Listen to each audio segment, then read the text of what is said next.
and welcome to Food Origins, where we discuss the origins of ingredients, cooking methods, and dishes from prehistoric to historic times. I am your host, anthropologist and foodie Bianca Book. Within the show, we will be transforming antiquated foods into delicious modern-day recipes that you can make at home. Today on Food Origins, we will be discussing the old world origins of everybody's favorite dish, pizza. And I will be sharing with you guys just how my family makes their focaccia pizza. Though pizza is now considered to be the national dish of Italy, it had very humble beginnings in the streets of Naples, a coastal town located on Italy's southwest coast. In the late 1700s, the town of Naples began witnessing unprecedented populational growth as it evolved into one of the largest trading centers of Europe. During periods of great migration to urban centers, it is common for many to fall into the poor working class, due to the urban economy not having the ability to support nor house the incessantly increasing number of its residents. Within 18th century Naples, this class of people were known as the Lazzaroni, due to the resemblance of Lazarus, who was a Christian figure that had been raised from the dead by Jesus and returned to town still wearing his burial clothes. It was these Lazzaroni, occupying the poorest classes of 18th century Naples, that made pizza the internationally famous dish that it is today. In order to profit from the ever-growing working class, these Neapolitan street food vendors invented an inexpensive, easy-to-make, and versatile dish that could be eaten by the Lazzaroni on the streets of Naples without plates or cutlery. A dish that they called pizza. These street vendors developed pizza by enhancing the simply topped flatbreads first eaten in Egypt, Greece, and Rome, by pairing them with the now staple toppings of cheese, tomatoes, garlic, and basil, and by altering the way in which they were consumed.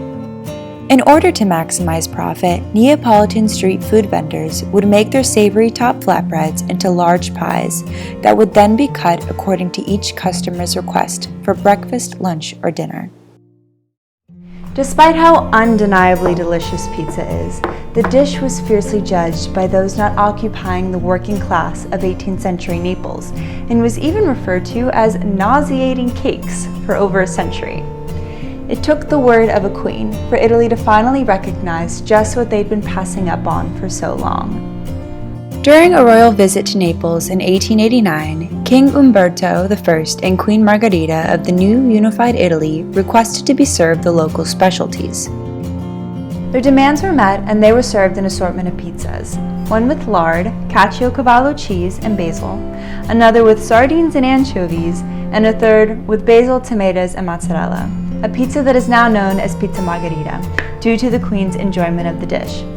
Despite the royal family's approval, pizza did not venture far out of Naples into the late 19th to early 20th century, during the surge of Old World immigration. It was this period of migration that brought pizza from the boroughs of Naples into nearly every household across the world, and today I hope to bring my family's pizza recipe into yours. We are making focaccia pizza. Add 2 packages of yeast to 2 cups of lukewarm water. Let the yeast bloom untouched for about 15 minutes. The yeast will start to bubble when it is activated.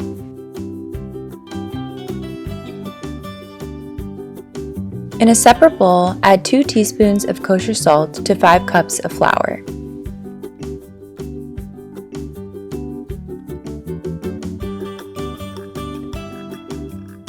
In a stand mixer, pour in the activated yeast, 2 tablespoons of sugar, 4 tablespoons of olive oil,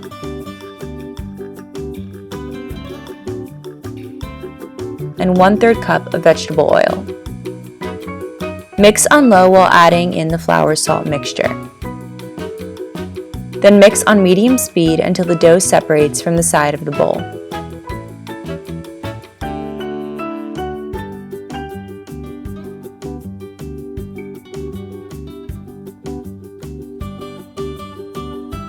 On a well-floured surface, hand knead the dough for 3 minutes. This will aid the rising process while cooking.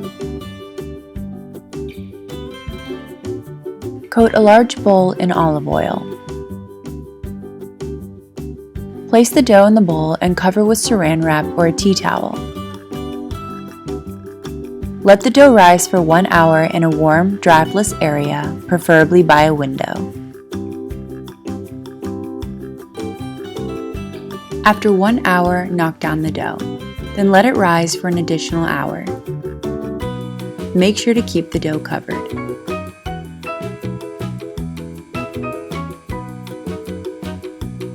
After the dough has risen for a second time, remove it from the bowl.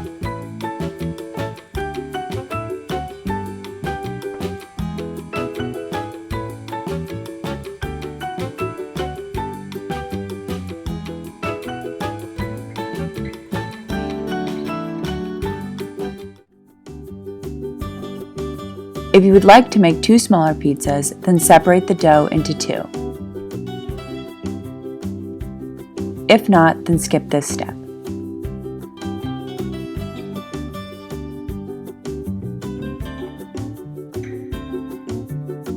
Oil a sheet pan with olive oil. If you are making 1 large pizza, use an 18-inch pan. But if you are making 2 smaller pizzas, use 2 13-inch pans.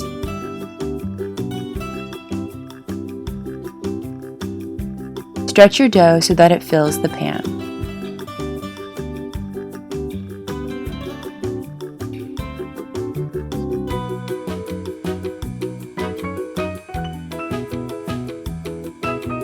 Cover the stretched dough with a cloth and let it rise for a half hour.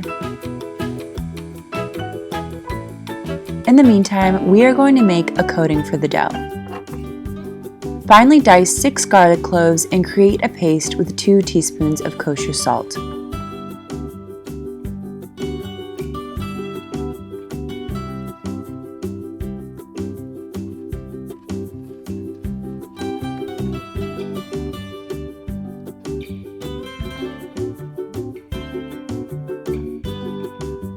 Add in 1/4 cup of olive oil. If you are making 2 smaller pizzas, simply split this coating between the 2. Dimple the dough with your fingertips to create that classic focaccia bread appearance. This releases air pockets in the dough and creates divots for oil and herbs to gather. Coat the dough with a brush.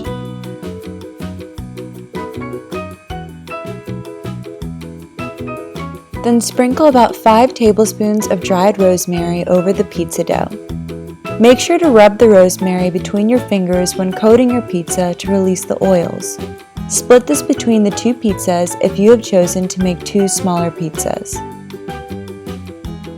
Bake your dough on a high rack at 475 for 5 minutes per side.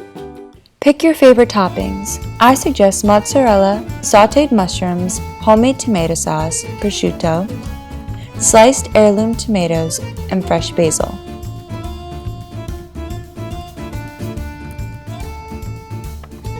First layer the red sauce base and top with sliced or grated mozzarella cheese.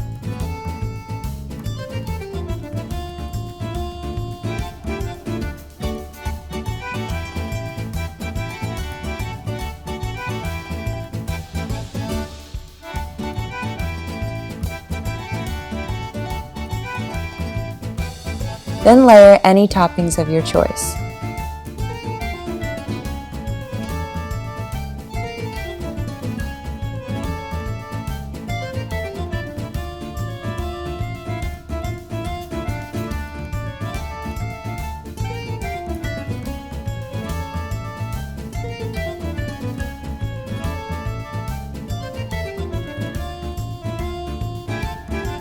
Return your now dressed pizza to the oven and cook for 10 minutes per side at 475 or until the cheese browns and bubbles.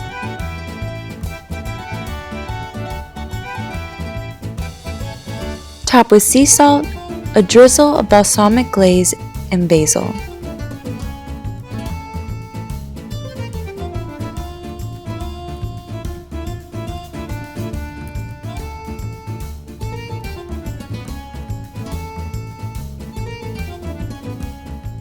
Thank you for watching, and remember to like and subscribe.